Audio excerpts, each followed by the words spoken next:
Satu developer, teman-teman, ini sampai kehilangan uang sebesar 120.000 dolar ya. Atau kira-kira sebanyak 2 miliar dalam sebulan.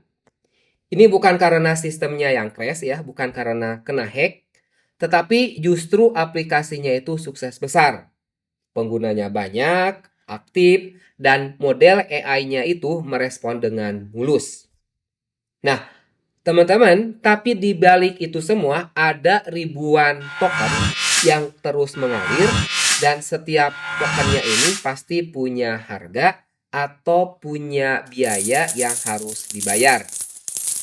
Dan yang lebih mengejutkan, ternyata penyebabnya itu bukan prom yang terlalu panjang. What? Justru ini sebaliknya. Sebagian prom yang menghasilkan cost yang terlalu besar itu ternyata promnya terlalu pendek.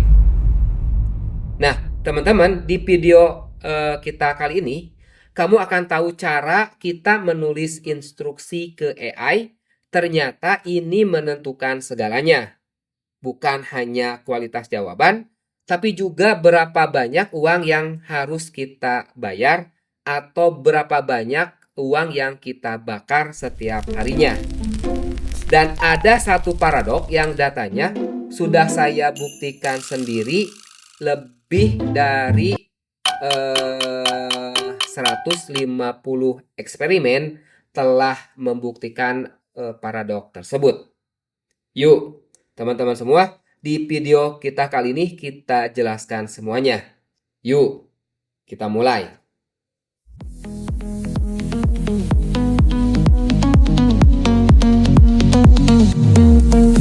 Feet pounding on the ground, hearts a drumbeat, feel the sound.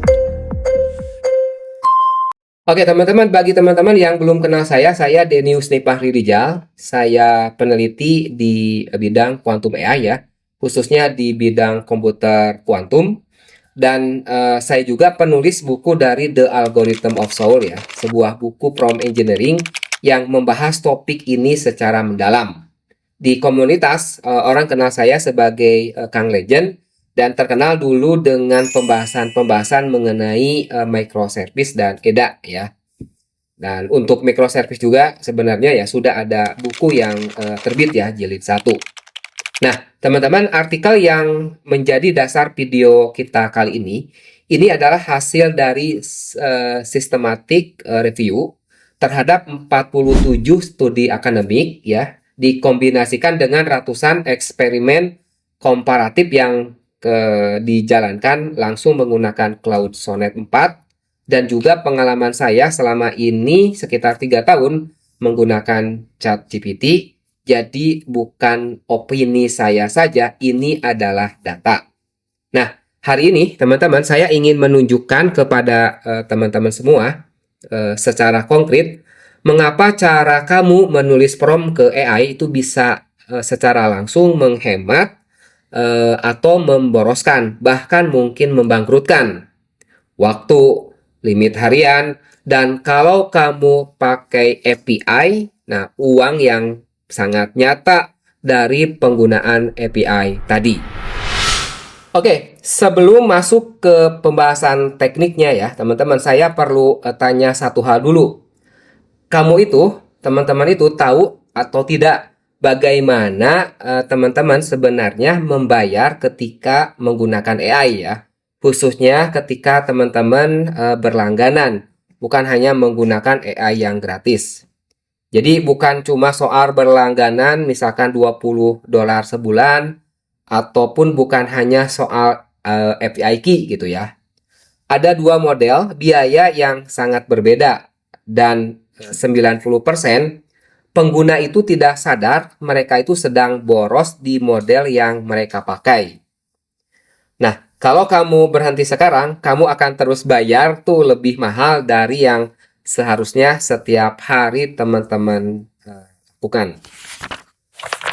Teman-teman, kamu pikir langganan sebanyak 20 dolar sebulan itu unlimited? Nah, ternyata ini ada asterik kecil yang bisa diam-diam merusak produktivitas teman-teman. Oke, mari kita mulai dari pondasinya ya. Ketika bicara soal bayar di ekosistem AI, ada dua skenario yang sangat berbeda. Pertama, ya contoh di Cloud Pro, unlimited yang punya batas tersembunyi. Kamu bayar flat ya $20 per bulan, tidak ada tagihan tambahan, terasa seperti paket internet unlimited kan? Tapi persis seperti provider yang punya per usage policy, ada dua lapisan pembatas yang tidak terlihat. Pertama, ini rolling windows yang terjadi selama 5 jam yang akan reset sejak pesan pertama kamu ketik, ya. Kedua adalah weekly cap untuk pengguna berat. Jadi setiap jam itu ada batas, setiap hari itu ada batasan rolling window selama 5 jam gitu ya. Kalau habis maka kita akan disuruh nunggu waktu 5 jam lagi sebelum AI-nya di reset bisa digunakan kembali. Nah, yang bikin tidak intuitif, nah kamu itu tidak tahu sudah seberapa dekat ke batas yang diberikan sampai tiba-tiba lah muncul notifikasi. Kamu perlu menunggu gitu ya. Jam sekian baru kamu bisa menggunakan chatnya. Walaupun memang teman-teman sudah menggunakan yang pro atau yang berbayar. Tidak ada progress bar, tidak ada peringatan dini. Kadang-kadang ya, walaupun suka ada informasi misalkan kita sudah menghabiskan 90%. Nah, biasanya kalau udah ada 90%, itu jarang ada notifikasi lagi, langsung saja keluar informasi chatnya tidak bisa digunakan. Nah, dan ini ya, kenapa hal ini tuh bisa terjadi?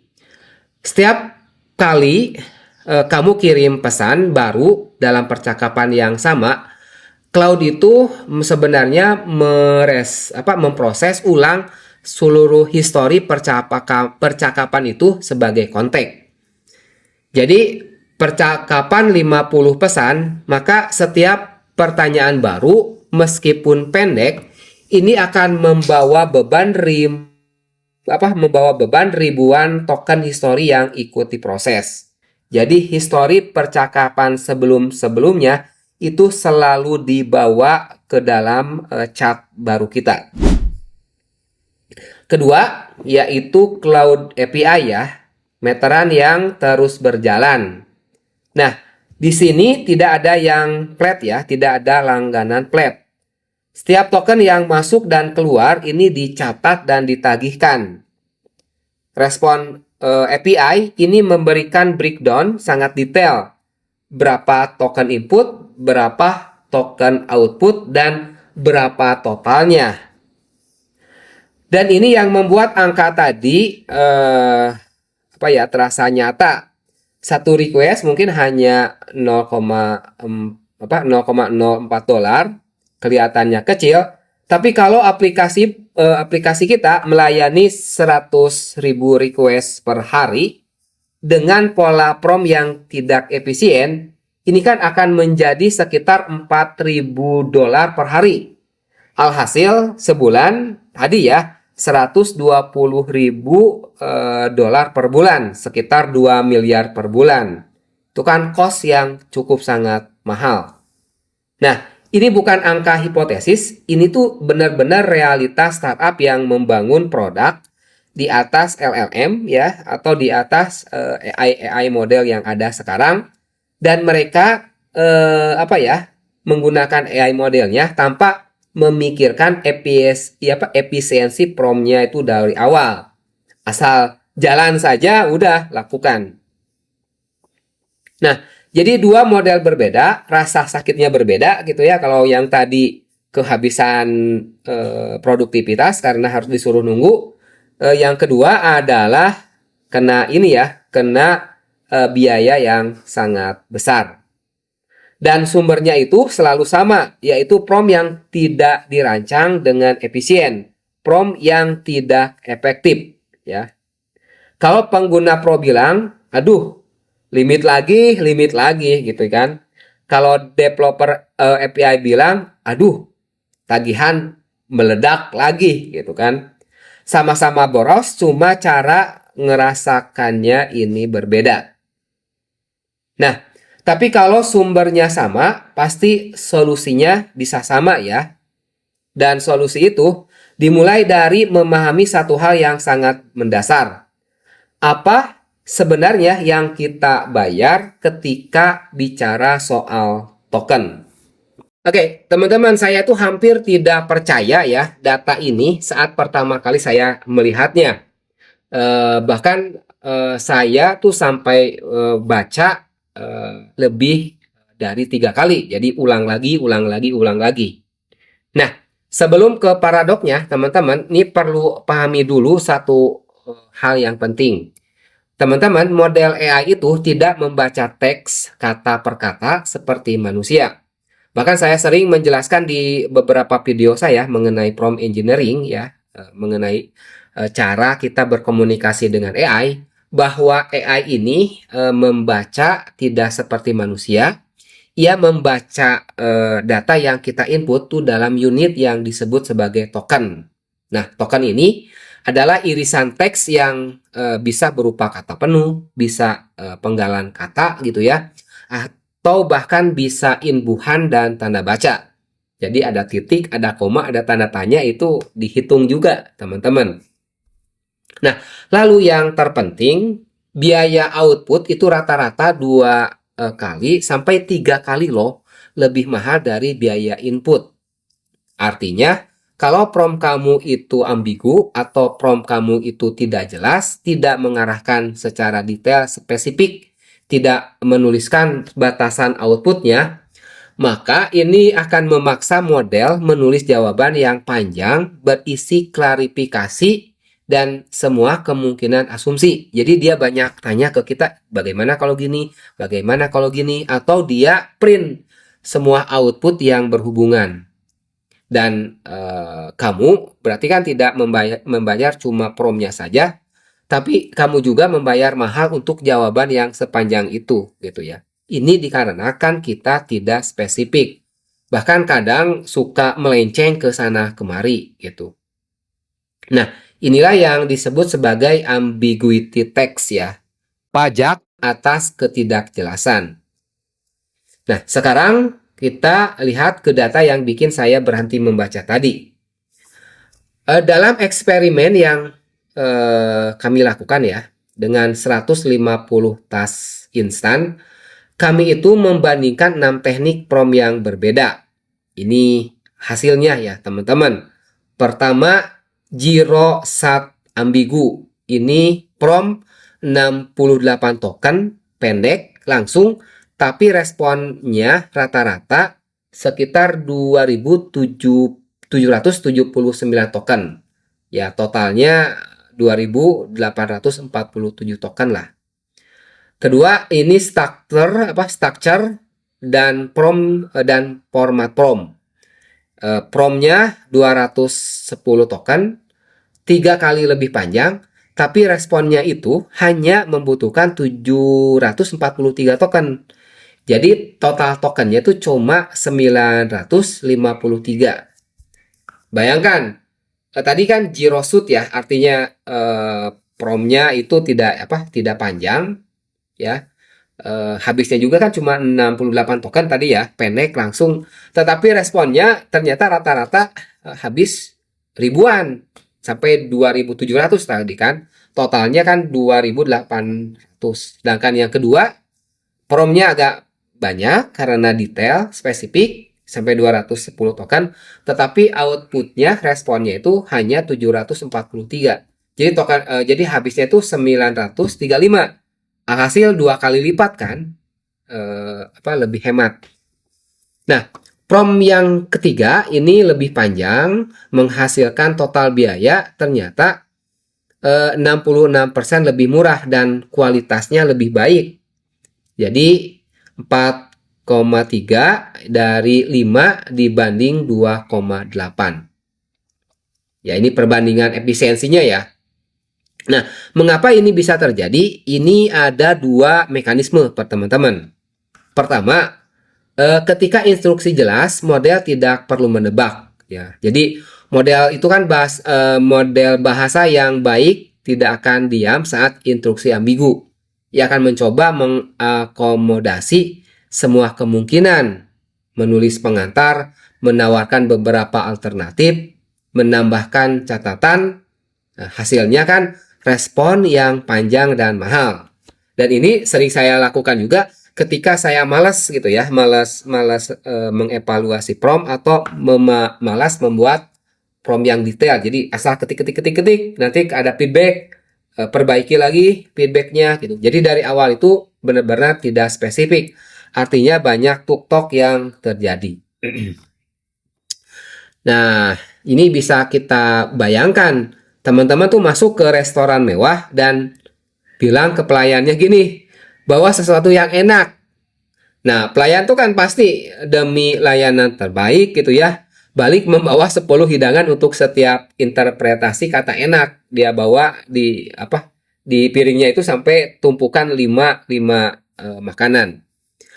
Kamu dapat banyak, tapi tagihannya juga jauh melewati niat awal gitu ya. Ya kalau di makanan di restoran mungkin selama tidak dicicipi enggak, tetapi kalau di AI setelah diberikan output ke kita yaitu kita harus bayar atau tokennya sudah terpotong. Nah, lalu kedua, teman-teman, ini ada fenomena yang lebih licik yaitu konteks window positioning. Jadi racun dari konteks window. Dan saya sering kesal karena merasa seolah-olah memang dimainin atau memang seolah-olah si vendornya itu sengaja membuat hal seperti ini. Nah, dalam 23% dari seluruh eksperimen yang kami lakukan, menghapus konteks yang tampaknya relevan dari prompt itu justru meningkatkan kualitas respon. Jadi, merupakan kontraintuitif total. Nah, ini terjadi karena model punya attention distribusi ya. Cara model membagi perhatian komputasional ke seluruh teks. Nah, saat konteks terlalu penuh, informasi kritis bisa tenggelam.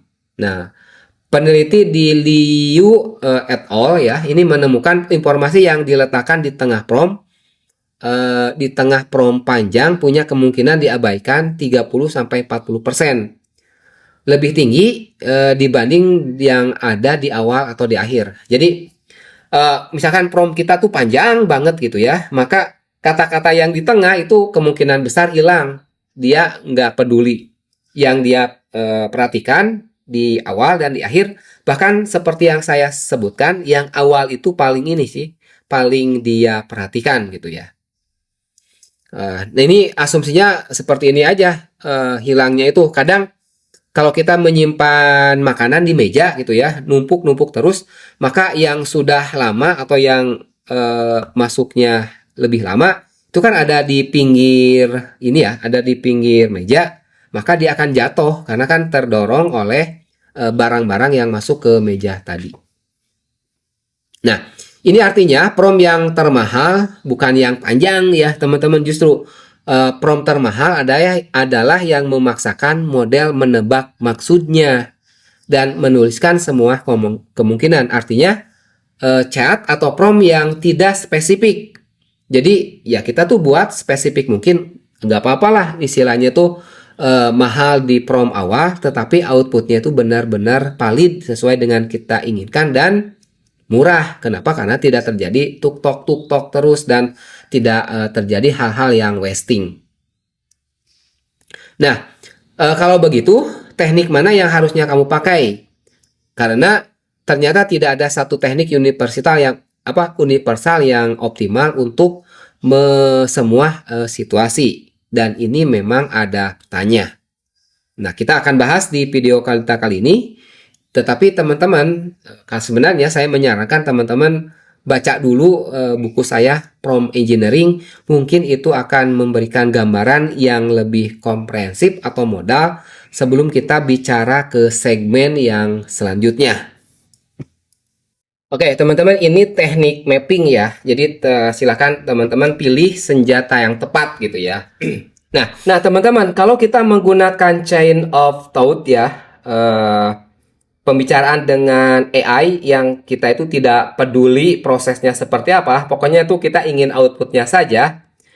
Untuk pertanyaan yang sederhana ya, itu sebenarnya seperti kita menggunakan tank untuk ambil kopi di minimarket gitu ya. Jadi kita menyuruh tank mengambil kopi tadi, bukannya menyuruh ojol gitu kan. Overkill dan kamu akan membayar bensinnya dan jasa pengamanan jalannya gitu kan. Nah, dari analisis 40 studi, ada 4 teknik utama teman-teman dan masing-masing ini memiliki medan tempur terbaiknya sendiri-sendiri ya. Pertama adalah zero shoot terstruktur untuk pertanyaan faktual dan sederhana. Ini tuh teknik yang paling efisien untuk jawaban yang relatif definitif ya. Kuncinya adalah spesifikasi. Jadi bukan hanya menyuruh gini, jelaskan X doang, tapi teman-teman itu harus misalkan gini, dalam maksimum 2 paragraf jelaskan X kepada pembaca tanpa latar belakang teknis, fokus pada implikasi untuk bisnis retail. Ini kan jauh berbeda ya. Itu tadi promptnya singkat, jelaskan X. Yang kedua, panjang lebar. Nah, perbedaan bukan pada bukan cuma pada gaya ya. Ini perbedaan adalah dalam cost-nya. 1226 versus 2847 token untuk hasil yang kualitas lebih baik. Jadi yang pertama itu jelaskan X itu menghabiskan 2800 token ya, biaya token. Kalau yang kedua ini menghasilkan 1200 membutuhkan 1226 token dan output ya.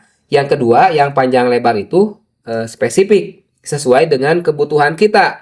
Lalu yang tadi jelaskan X doang ternyata tidak sesuai dengan harapan kita atau istilahnya itu generik ya.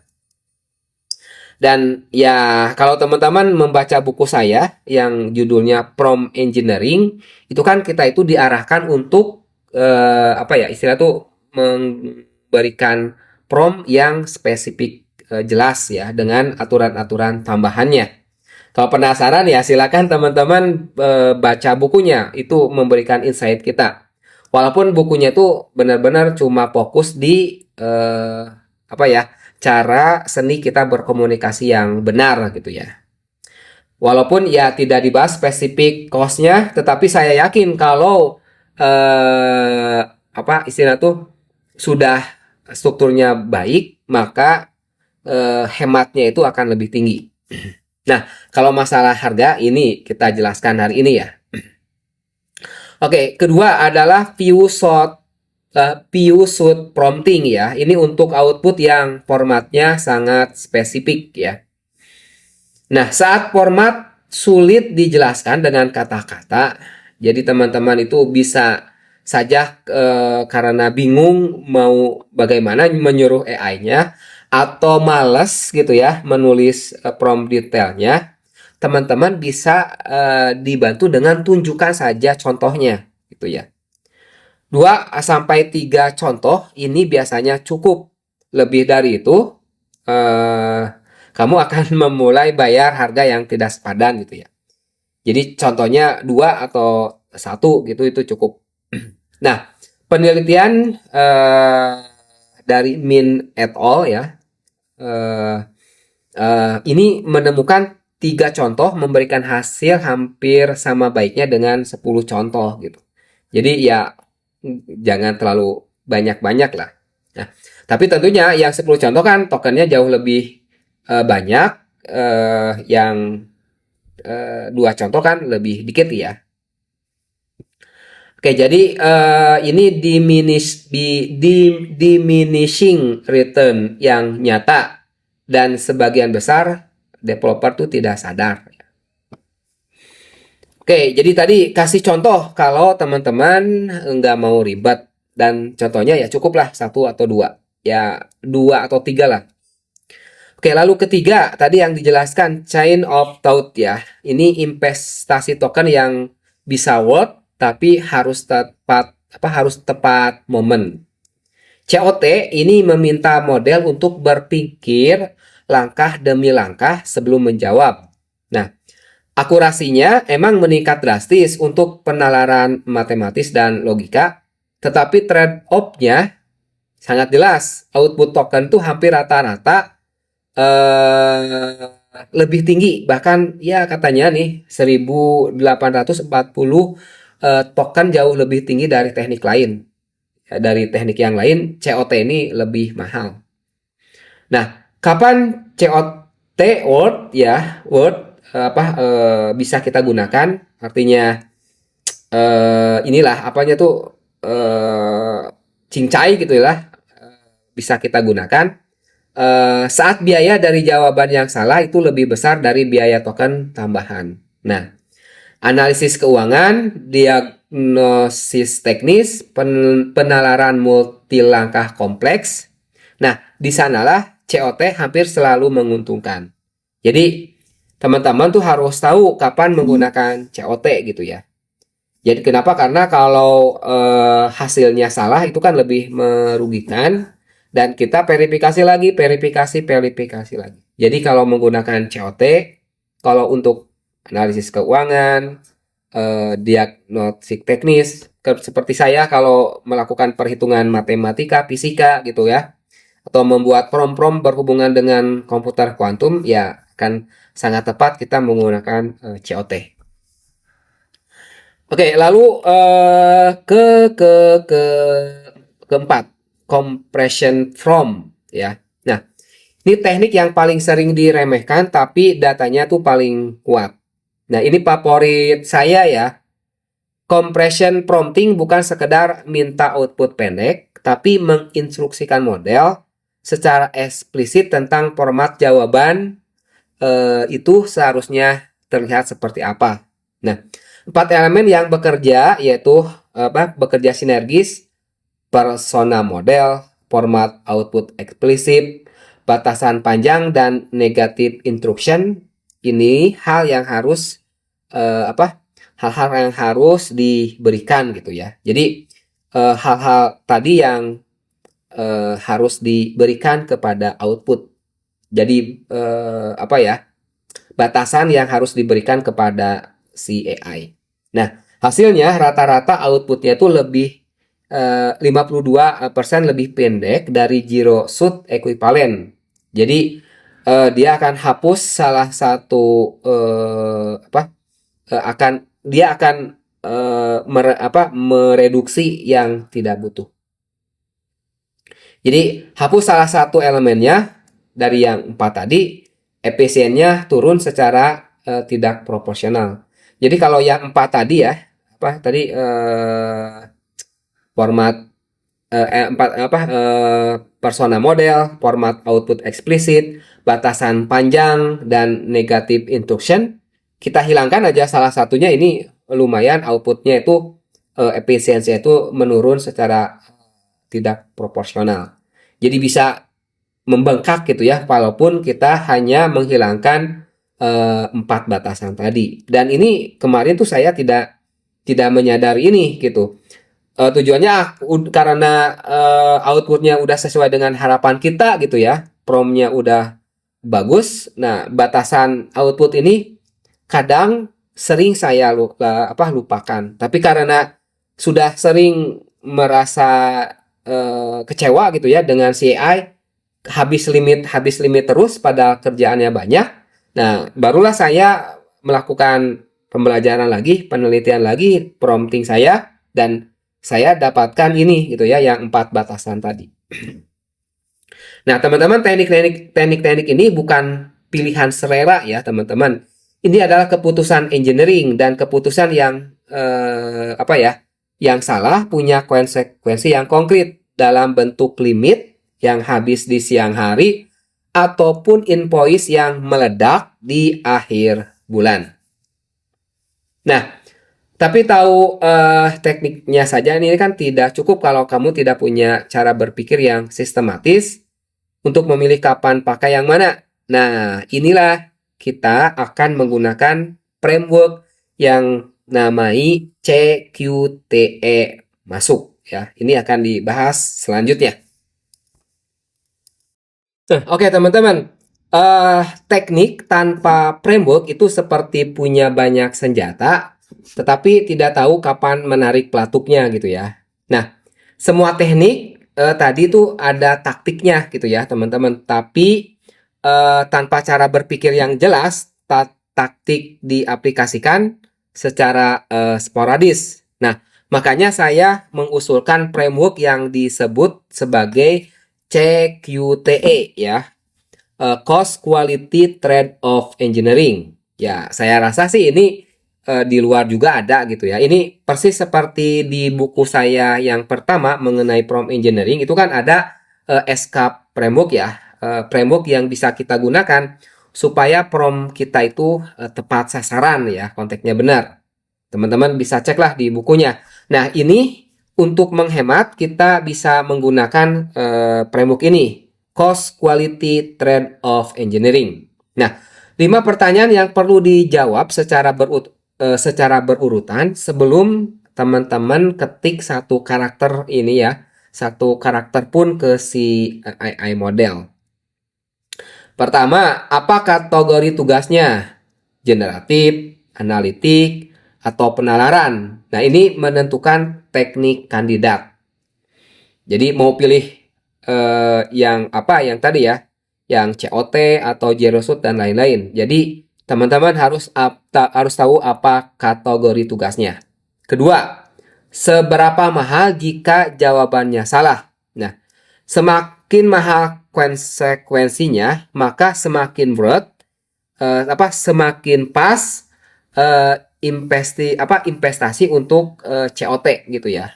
Jadi kalau outputnya salah, lebih mahal konsekuensinya gitu kan, kredibilitas kita hilang, maka ya mau tak mau teman-teman investasi ke teknik yang tokennya mahal, yaitu COT tadi. Ketiga, apakah tugas ini berulang? Kalau iya, ROI-nya, return of investment-nya dari compression prompt yang dirancang baik ini sangat tinggi. Keempat, sudahkah konteks diaudit?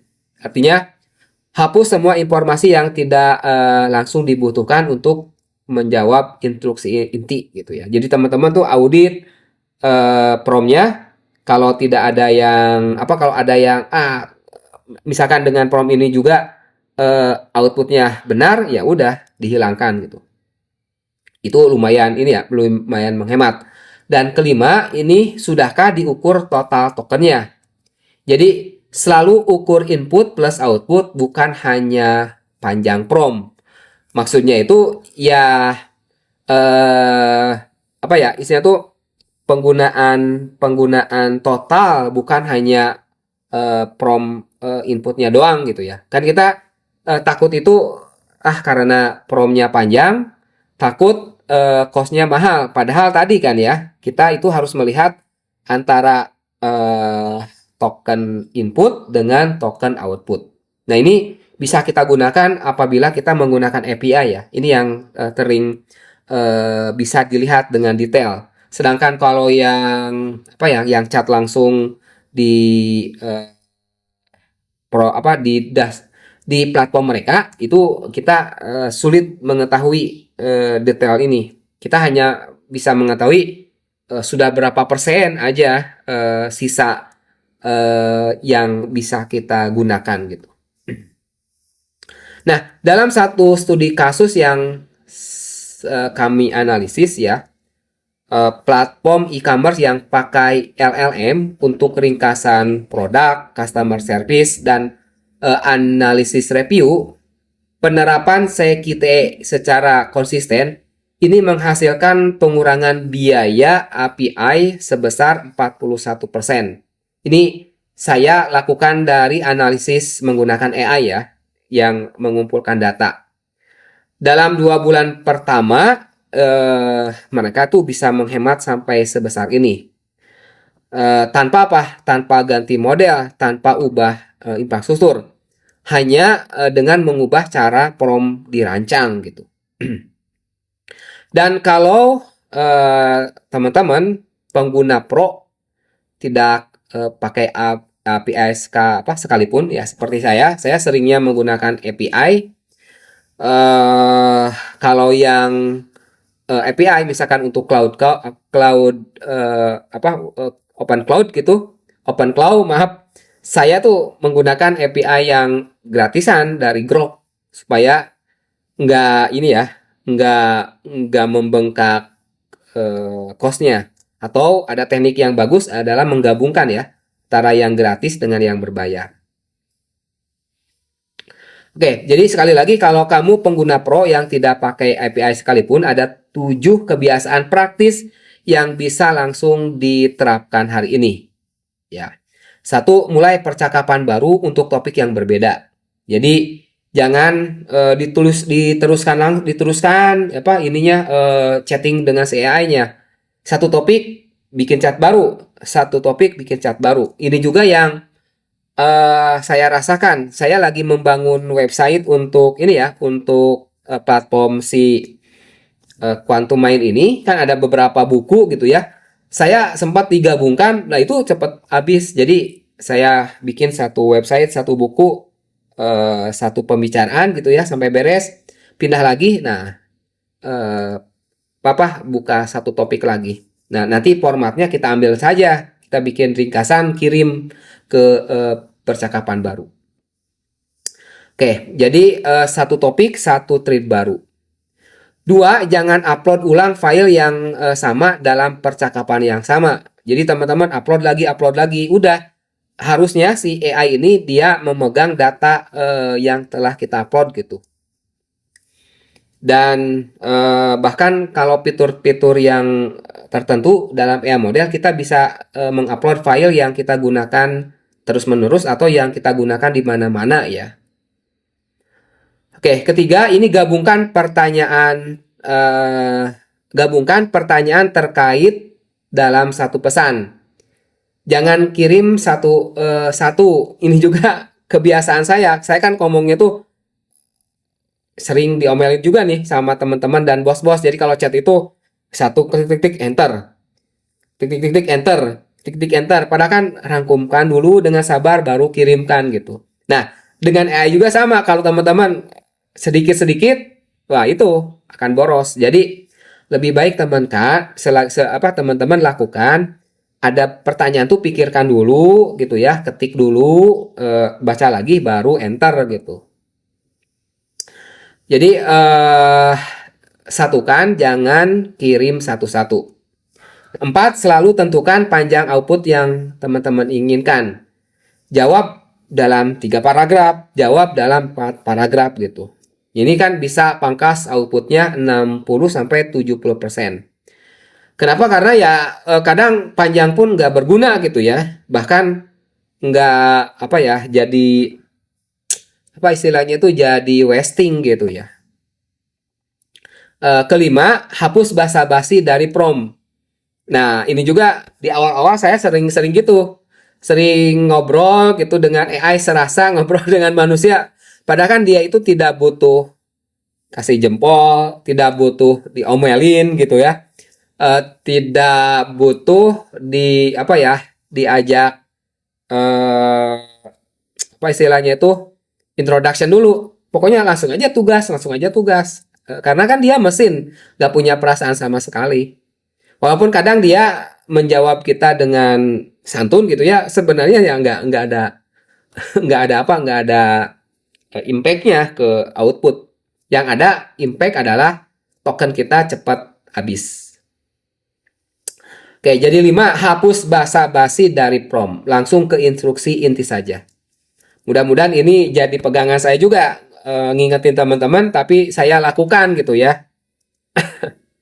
Keenam, matikan fitur atau tool yang tidak dibutuhkan untuk tugas yang sedang dikerjakan. Ini penting juga ya, supaya dia tidak mengaktifkan berbagai macam fitur.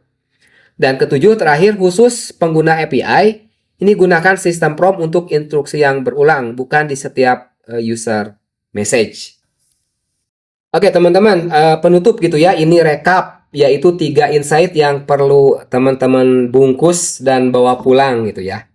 Satu, prom yang mahal tuh bukan yang terpanjang ya, teman-teman, tapi yang paling ambigu karena memaksa model, menebak dan menulis semua kemungkinannya.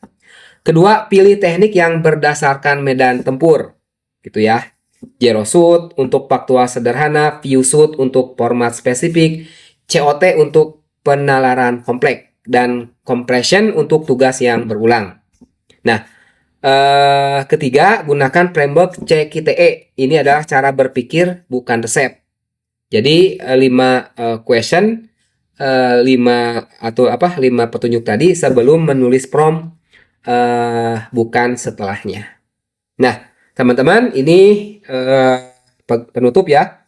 Kalau teman-teman developer yang menggunakan API, sekali lagi coba audit satu prompt berulang di sistem kamu hari ini menggunakan 5 pertanyaan CKTE tadi ya, framework tadi. Ukur total token sebelum dan sesudahnya. Kenapa? Karena ini banyak tim yang sudah lakukan ini dengan dengan intensif dan dia kaget sendiri dengan hasilnya. Nah, kalau kamu pengguna pro, mulai dari kebiasaan nomor 1, satu topik, satu percakapan, baru satu topik, satu percakapan baru, menurut saya itu saja sudah sudah menjadi pembeda. Nah, teman-teman, itu saja di video kita kali ini. Nah, saya iklan juga, silakan teman-teman mungkin lihat buku saya Prompt Engineering supaya tahu bagaimana cara komunikasi yang baik dengan AI. Plus kalau teman-teman juga ingin melihat buku-buku saya yang lainnya, ada 4 buku ya. Ada mengenai microservice, mengenai AI 2 ya, Open Cloud dan Prompt Engineering 1, mengenai ini sih best practice saya bisa sembuh dari GERD ya. Nah, yang lagi ongoing adalah yang diminta oleh teman-teman, dan sebenarnya saya memberanikan diri membuat buku yaitu komputer kuantum ya. Walaupun ini harus menjadi salah satu masterpiece saya gitu. Tapi ini saya lakukan benar-benar istilah tuh benar-benar dilakukan dengan seksama.